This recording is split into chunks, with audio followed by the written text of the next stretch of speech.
तो ये है मिथुन राशि के जातकों की कुंडली। मंगल का गोचर आपकी कुंडली के 12वें भाव में है। यहाँ पर मंगल एकादश भाव और छठे भाव के स्वामी होकर के 12वें भाव में गोचर कर रहे हैं और मंगल की चौथी दृष्टि तीसरे भाव पर, 7वीं दृष्टि छठे भाव पर और 8वीं दृष्टि सप्तम भाव पर पड़ रही है।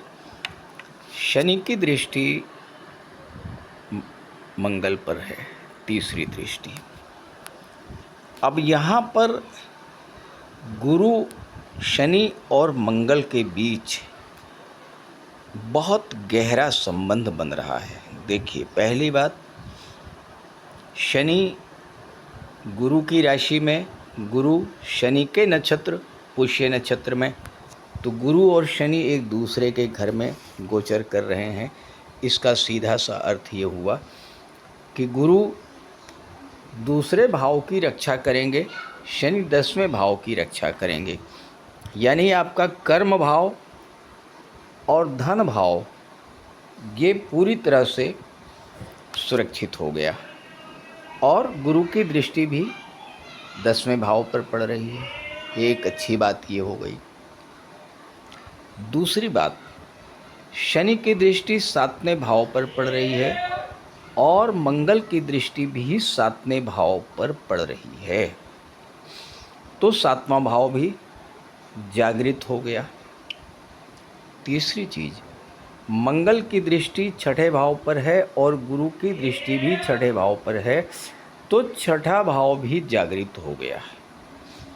यानी इस गोचर काल में आपको 12वें भाव, 11वें भाव, धन भाव, पराक्रम के भाव, छठे भाव, 7वें भाव और 10वें भाव से संबंधित फल तो प्राप्त होंगे ही,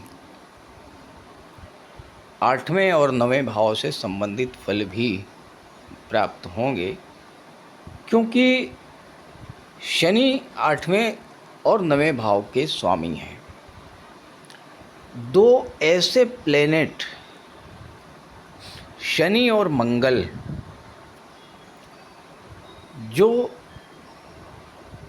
अगर जन्म कुंडली में ख़राब हैं तो जीवन में समस्या ही समस्या पैदा कर देते हैं। और मंगल को तो युद्ध का कारक माना गया है, लड़ाई झगड़े का कारक माना गया है, अशांति का कारक माना गया है, लेकिन वहीं पर मंगल आपके ऊर्जा, उत्साह, पराक्रम के भी कारक माने गए हैं। अभी तक क्या स्थिति थी कि मंगल 11वें भाव में बैठे थे और यहाँ पर बैठे हुए मंगल की दृष्टि कहाँ पर पड़ रही थी? वाणी के भाव में। तो वाणी में क्रोध, उग्रता, जल्दबाजी, ये सारी चीज़ें दिखाई पड़ रही थी। और पिछले महीनों में आपने देखा होगा कि मंगल के गोचर के कारण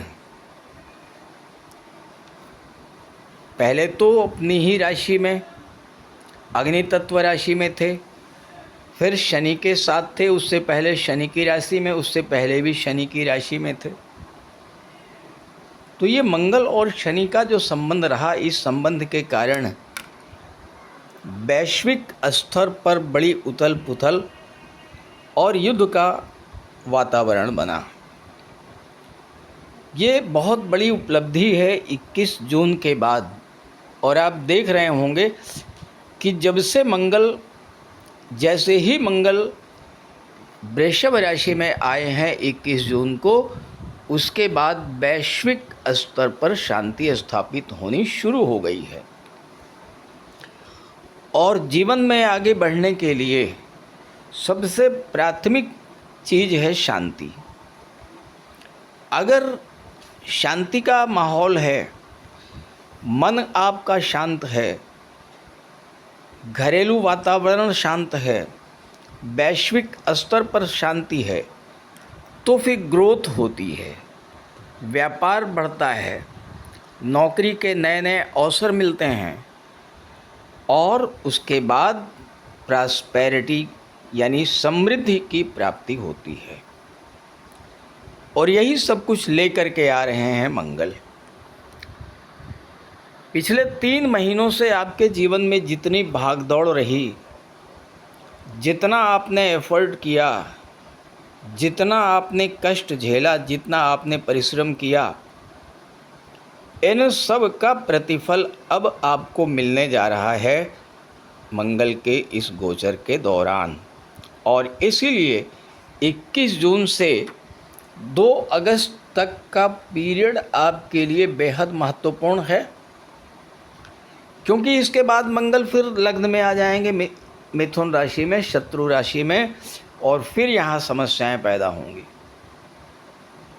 तो ये लगभग 1.5 महीने का जो समय है, ये आपके लिए आगे बढ़ने के लिए, प्रोग्रेस करने के लिए, जो आपने एफर्ट्स किए उनका लाभ लेने के लिए बेहद महत्वपूर्ण है। अब किस तरह का लाभ मिलेगा? पहली बात तो यह है कि मंगल 11वें भाव के स्वामी होकर के विदेश में बैठे हैं, तो विदेशों से पैसा भर भर के मिलने का योग बन रहा है। शनि मंगल का संबंध बन रहा है। शनि 9वें भाव के स्वामी है। जो जातक मेडिकल और सर्जरी या इंजीनियरिंग या टेक्नोलॉजी के क्षेत्र में उच्च शिक्षा के लिए विदेश जाना चाहते हैं, उनके लिए विदेश जाने का एक बहुत अच्छा योग इस समय बन रहा है। गुरु शनि का संबंध 10वें भाव में बन रहा है। 10वां भाव जागृत है।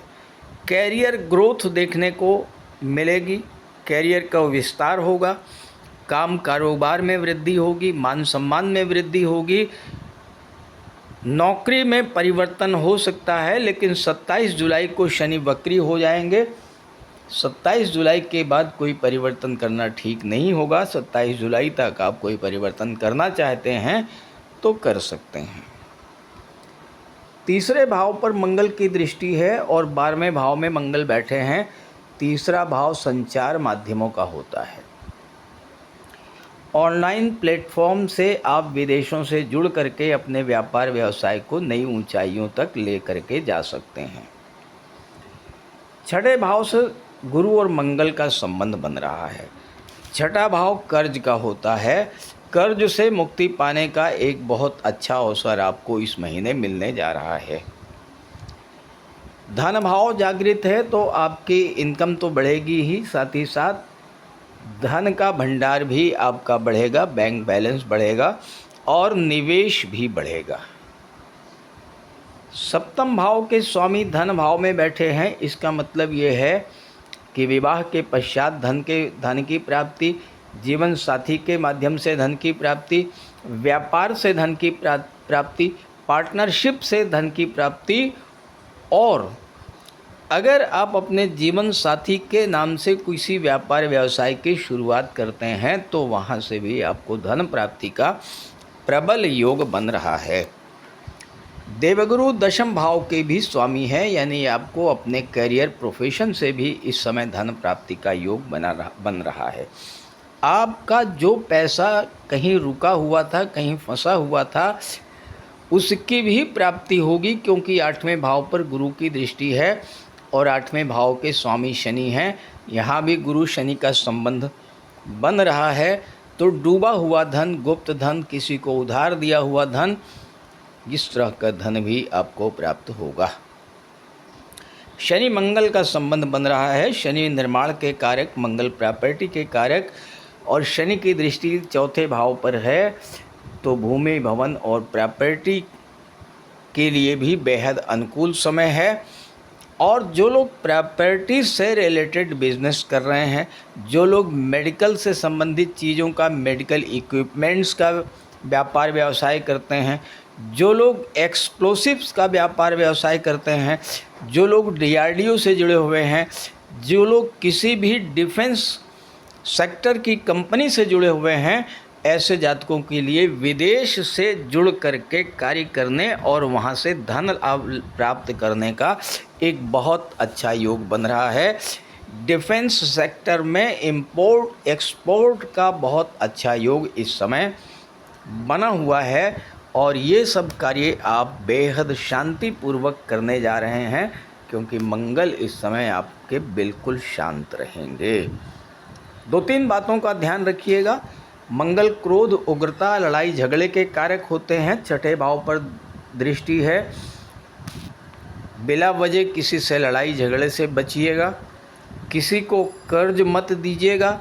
स्वास्थ्य का विशेष ध्यान रखिएगा, अन्यथा कोर्ट कचहरी और अस्पताल के चक्कर भी लगाने पड़ सकते हैं।